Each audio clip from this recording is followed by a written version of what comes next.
the implementation of our already passed resolution, passed 5-0 vote 3 years ago, the No Me Llames Oaxaquita.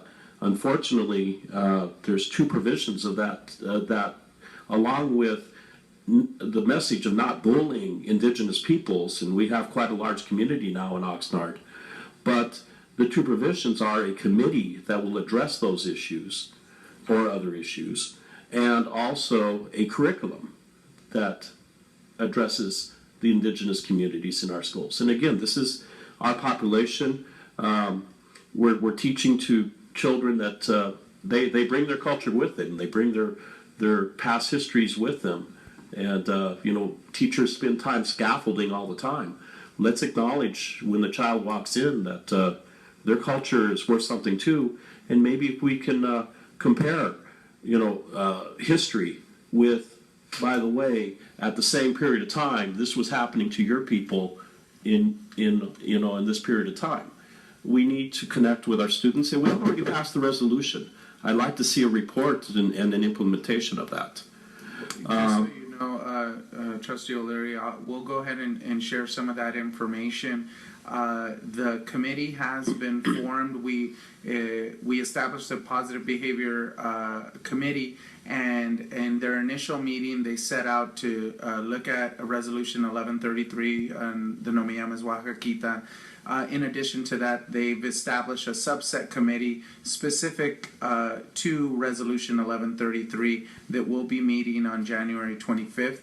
And in regards to the curriculum, we've been working in unison with MyCop to work with professors that have developed curriculum of the indigenous populations, and we're looking at how we can infuse it throughout our district. I know in 4th grade specifically, the standards do address the indigenous populations, and that may be something that we explore in terms of casting the net the widest.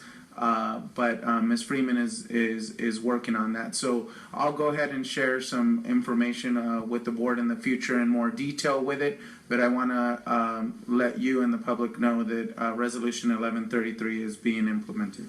Okay, I appreciate it. I've been to the 2 meetings that they've had, and at the end of each of the 2 meetings, we weren't quite sure if there would be a next meeting.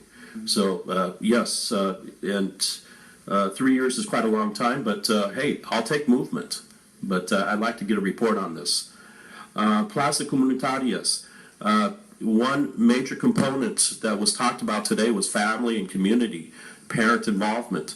Plaza Comunitaria is a program that allows not just Mexican citizens, but citizens who want to people who want to get an education through the Mexican educational system online. They can do basic elementary school level. I've seen people who are learning the alphabet, an adult learning the alphabet. It's delightful to see. High school and even university through UNAM, and their legitimate degrees. While they're doing this, what a role model to their kids, and I've seen also to their grandkids in these programs. I think it can only bleed off to our students, and again, our academics and our test scores. If the parents are educated, if the parents are literate, guess what? The kids are going to have a better time, an easier time. As a teacher, when the science fair project comes in, I always know the parents that's the engineer. Your kids probably had good projects, huh? In science fairs. The child of an engineer has a great science fair project. So if we could do that, please. Rotation of the board presidency here. Last 6 years, we've had the rotation of 2 members, Trustee Morrison and then Trustee Robles Solis, 5 of the 6 years.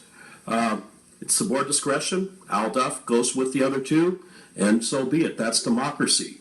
But we've also implemented the district voting because we want to enforce the Voters' Rights Act. We've also spent quite a bit of money in having a person come in and talk about diversity and racial diversity and respect. Let's practice it here as well. So If we can discuss, it's being implemented right now, actually, the districts, and now we have actually ownership of a district. And I would imagine that every district would like to be able to write an agenda. That's the most powerful part of this. And today we had 3 action items, 1 report, and they were all mandatory. So, you know, we need to discuss academics because we're in the business of education. God bless CFW and everybody else involved. We do need new schools. We are in the business of reading and academics. And then lastly, I've gotten some phone calls and I'm very concerned. I'd like to see, I don't know if I want to call it yet a review or an investigation, but we granted a waiver to the daughter of Trustee Ernie Morrison to become an administrator. And my understanding is that was at least 1 applicant who was qualified that did not need a waiver. There might have been more, I don't know. And the question is, again, did we do this properly? Did the person that needed the waiver, how did they get through the screening process? I've been told that that the candidate that did get it was the best. But best compared to qualified, there's a problem there. In another line of life, I was district director of the League of United Latin American Citizens. We would quite often have to talk about this type of subject, and qualified was always the key word that we wanted. So I'd like to have, whether you want to consider it an investigation or a review or a report, I'd like to find out who applied for this. Were the other applicants? I'm told of one that is contacting me that believes that she was qualified. Were there others that were qualified as well? As a trustee, you can meet with Dr. Vaca and legal counsel to review that. I assure you and the public that everything was appropriate and legal and in compliance with the state of California. Mm-hmm. And all of you, as a board, the majority spoke and authorized and approved that employment. And Trustee Morrison did abstain of that vote. All the waiver requirements were followed with the state of California, and we've been notified that that waiver was granted in a similar fashion that we apply for waivers for teachers teaching outside of their content area and maintaining their status as highly qualified educators that we're proud to put in front of students. Now, in my tenure of 12 years, we've actually voted against giving waivers to teachers that were not housed in a certain subject but had many years of teaching. And in my 12 years, I don't believe I voted on a waiver. I don't believe I voted on a waiver on a staff member. Nevertheless, an administrator. And the other thing is, I'm glad that you say that I can go to Dr. Vaca in legal counsel. Legal counsel I can always go to, but as a trustee, you're my point of contact, and I don't know if it's appropriate that I question Dr. Vaca directly. My understanding is that I need to have you research it and review it and come back to me. You're my contact. You can always come to me. I am.